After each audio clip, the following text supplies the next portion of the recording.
네, 그간 MBC 표준 FM 저녁 시간대를 책임져온 뉴스 사이킥. 이번에 새로운 진행자와 함께 다시 한번 청취자들의 답답한 속을 시원하게 뚫어드릴 예정인데요. 그 막중한 임무를 맡으신 분을 이 자리에 모셨습니다.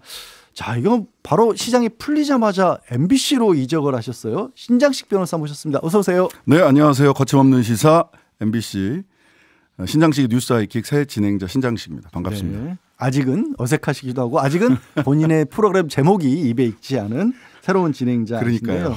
아니 그게 그럴 법도 한 게 동시간대 다른 채널 시사 프로그램 진행하다가 풀려난 지 얼마 안 됐잖아요. 네. 바로 이렇게 MBC로 이적을 했고 또 그 과정이 그렇게 순탄한 과정은 아니었는데 뭐 다들 아시다시피 이게 동시간대 프로그램 맡는 게 그렇게 쉬운 결정은 아니었을 것 같은데 어떻게 맡기로 하셨어요? 두 가지가 있는 것 같아요. 네. 하나는 그 같은 시간대에 TBS에서 진행하는 프로그램이 뉴스 브리핑과 교통 그다음에 음악 말하자면 본격적인 시사 프로그램이 아니라는 점이 조금 마음을 가볍게? 움직일 수 있게 해주는데 가볍게 해준 게 있고요.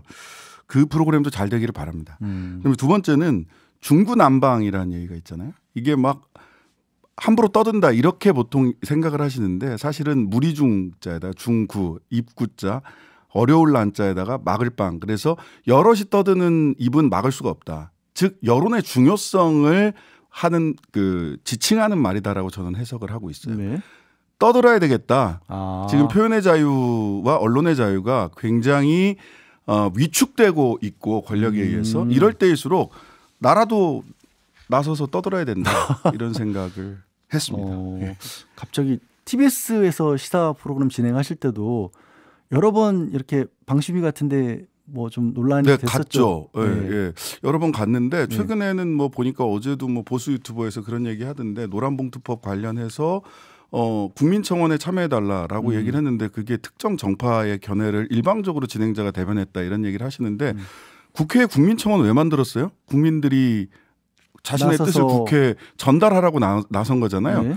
그러면은 국민청원에 참여하라고 한 말이 어떻게 특정 정파의 입장을 대변했다는 것인지 저로서는 조금 납득하기 어려운 부분들이 있습니다. 이 얘기는 앞으로도 본인의 신념을 꺾지 않으시겠다 MBC 왔을 때. 아니, 그렇게 해서 중구난방 여러 사람의 국민들의 어려운 말 쓰지 마세요. 아침부터 자꾸 어렵게 한문을 설명하고 계셔.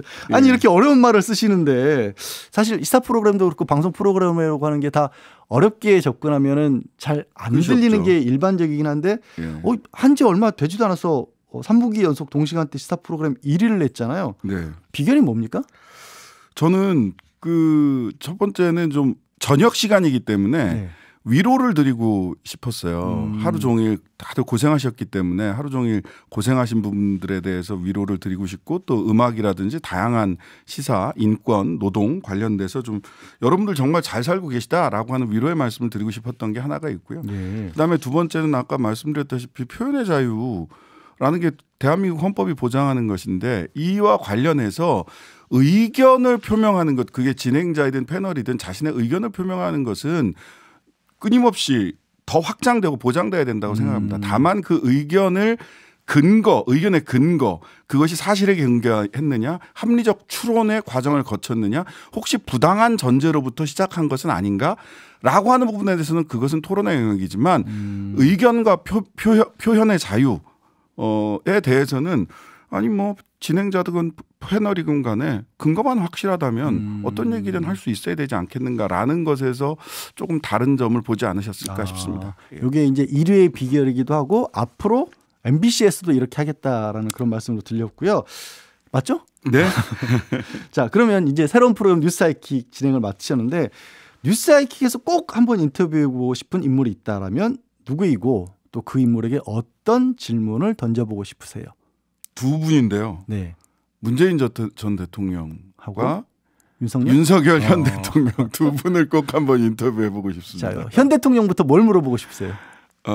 왜 이러세요? 하고 한번 진짜 아니 너무 막연하잖아. 왜 이러세요는. 여러분 윤석열 대통령이 말씀하신 자유와 공정, 상식, 특히 자유민주주의에 대해서 한번 꼭 한번 여쭤보고 싶어요. 왜 민주주의가 아니고 자유민주주의냐? 그리고 윤석열 대통령께서 생각하는 자유라는 게 도대체 뭐냐라고 하는 것을 꼭 한번 여쭤보고 싶어요. TBS에서 자유를 누리고 오셨다고 생각하세요? 저요? 예, 뭐 저는 뭐 비교적 자유롭게 말씀을 드렸다고 생각을 하는데요. 그 후과가 FA로 이어졌다. 후과가 FA로 이어졌으면 자유가 아니잖아요. 예, 뭐 하여튼간에 그런 상황에 대해서 한번 물어보고 싶다. 문재인 전 대통령은요? 문재인 대통령께는 윤석열 대통령을 발탁한 이유가 뭔지에 대해서 여쭤보고 싶습니다. 네. 한번 꼭 물어보시기를 바랍니다. 성사될 수 있기를 바라고요. 자, 아까 제가 계속 몇 번 얘기를 꺼내는데 TBS 프로그램 진행을 했고 또 이게 굉장히 자유라고 얘기하시는데 자유시장 체제에서 이상한 상황이 벌어졌죠. 네. 청취율 1위를 하는 프로그램이 없어지는 일이 벌어졌단 말이에요. 네. 시장 경제는 완전히 맞지 않은 그런 상황. 시의회 조례 통과로 프로그램을 물러나는 그런 상황이었는데 지금 이제 TBS 새로운 대표 선출 과정에서 뭐 기자 출입하는 것들 그리고 생중계 이런 것들이 없어지면서 논란이 일고 있습니다. 사실 시의회가 바뀔 때마다 방송국의 언론 환경이 바뀌어야 한다. 여기 굉장히 우리의 목소리가 많잖아요. 네. 이 점에 대해서 그 누구보다 하실 말씀이 많을 것 같아요. 저는 뭐 인질극이라고 표현을 했는데 인질극이요? 예, TBS 노동자들의 생존권을 볼모로 한 인질극에서 인질을 먼저 구해야 된다라는 생각으로 김어준 공장장이나 저나 주진우 기자까지 전부 다 일시에 하차를 하게 됐습니다. 그리고 지금 TBS 사장 선임 과정도 비공개 밀실에서 진행이 되고 있어요. 네. 누가 최종 후보인지도 모르고 이 면접 과정도 다 비공개로 지금 진행이 되고 있거든요.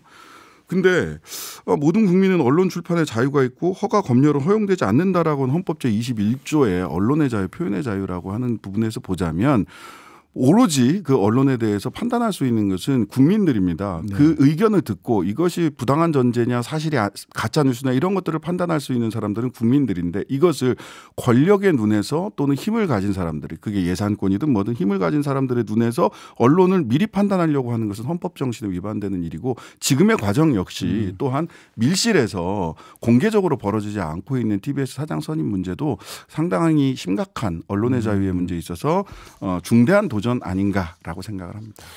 헌법 정신 위반이라고 사실 보신 건데 오세훈 시장도 윤석열 대통령도 법조인 출신이라는 게 아이러니하긴 합니다. 자, 4522님이요. 신장식의 뉴스 아이키 기대됩니다. 오늘 첫방 환영합니다라고 응원 주셨습니다. 화이팅 하세요. 네, 감사합니다. 네. 오늘 저녁에 뵙겠습니다. 네.